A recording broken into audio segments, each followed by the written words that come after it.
Ryan Babel on releasing his autobiography as a rap album. Ryan Babel releases his autobiography on Friday.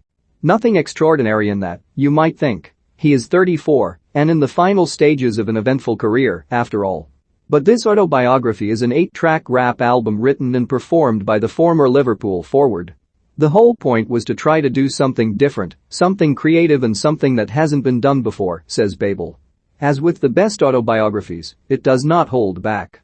I was inspired to do it, explains Babel, who is in Amsterdam to promote the autobiography, Chapter 1 and an accompanying short film during time off from Galatasaray in the international break.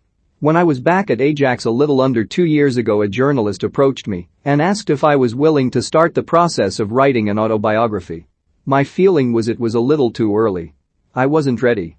But then we went into the first lockdown and had to stay at home, and I got bored. And that's where the idea came from. I thought, why don't I take the concept of the autobiography in music format? So I called a few music friends here in Holland to see how busy they were and explained the concept. They were very excited to help me, and that's how the journey started. Friends in the music industry were not hard to find. Babel has been immersed in music since he was a teenager and wanted to pursue a dual career in rap and football while graduating through the ranks at Ajax. That was discouraged, he says, by general public opinion, the football media. At that time it was not as common as it is today for football players to do it. I was one of the only football players here who was doing that, and I felt intimidated by these opinions. I was 19 years old, and so I thought I should take a step back and not get involved in the forefront of the music side so much. He established a music management company instead, 12 years ago, and has appeared on songs by other Dutch hip-hop artists. Writing and producing 8 songs about his own life, however, brought a different challenge. The Netherlands international admits, I was aware that, if I wanted to make it authentic, I had to share stuff that maybe isn't always comfortable to tell. But at the same time I was prepared mentally to do that, and the process of writing was very inspiring with the people who were involved. I'm really proud of what I was able to tell in the final product and the way I was able to tell it. In the past when I was making little things in the studio it was more like bragging, you know how rappers do in general. It's easy to lie and say, oh, I'm rich this and rich that, but that wasn't interesting for me and definitely not what I wanted to do. I wanted to be as authentic as possible and share my truth. Babel has released 3 singles from the album so far, Young Champ, Reminder, and Open Letter. The last of these caused a stir in the Netherlands for criticizing his former international teammate Ibrahim Afellay. Former coaches and the racist abuse that Bukayo Saka, Marcus Rashford and Jadon Sancho were subjected to after the Euro 2020 final are also addressed. Open Letter is a song that is divided into 2 parts and has 2 different beats, Babel says. The first part of the song is basically me taking you back on a journey I have walked from the very start. I describe moments where I felt certain coaches didn't believe enough in me. I describe conversations with old football players like Winston Bogarde, who had a tough conversation with me and told me that, if I wanted to make it, I needed to step it up. I involved the current head coach of the Netherlands, Louis van Gaal, who at the time was the sporting director of Ajax and didn't believe enough in me to give me a contract, but still did because the coach, Danny Blind, believed in me. I talk about those things that happened back in 2003 to 2004 and I have never shared before. There is also a moment where I describe my little relationship with Rafa Benitez at Liverpool, and then you go to the second part of the song which is more about the current time and where I give my opinion on journalism in Holland and a situation with an old colleague who became a journalist, Afellay.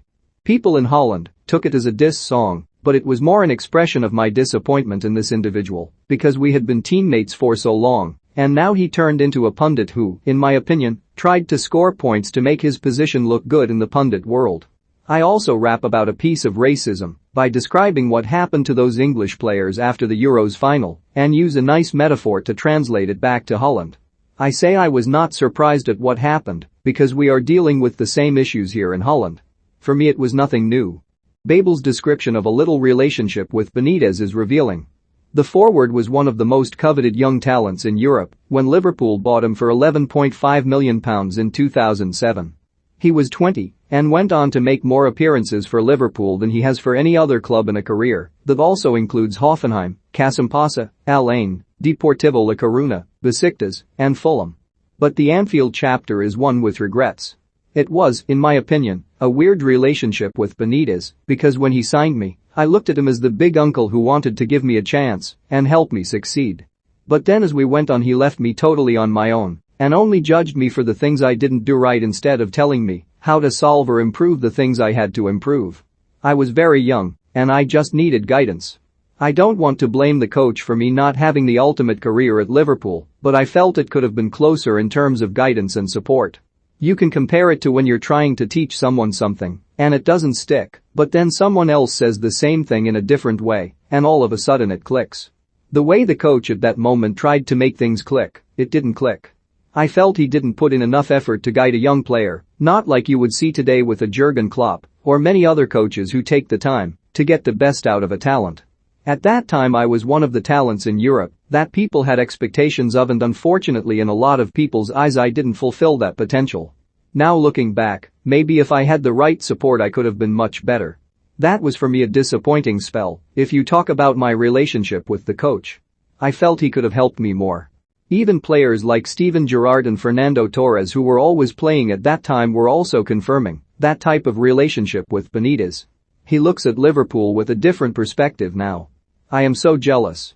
I think it is incredible to be a young player now at Liverpool, especially working under a coach like Jurgen Klopp who tries to get the best out of players and also gives them chances to develop. It is a young player's dream to have the feeling that a coach actually cares. That can make a real difference for a player. Babel is in the final year of his contract with Galatasaray and, despite success in the music and property business, is not contemplating football retirement yet. I'm open-minded, he says of the future. MLS is maybe something I would be interested in. If I still have a team in Europe I could play for I would definitely think about it. I had a great spell at Fulham and made good relationships there, so if Fulham was a place that would make sense at that time I would definitely try to go back to Fulham to help the club with my experience.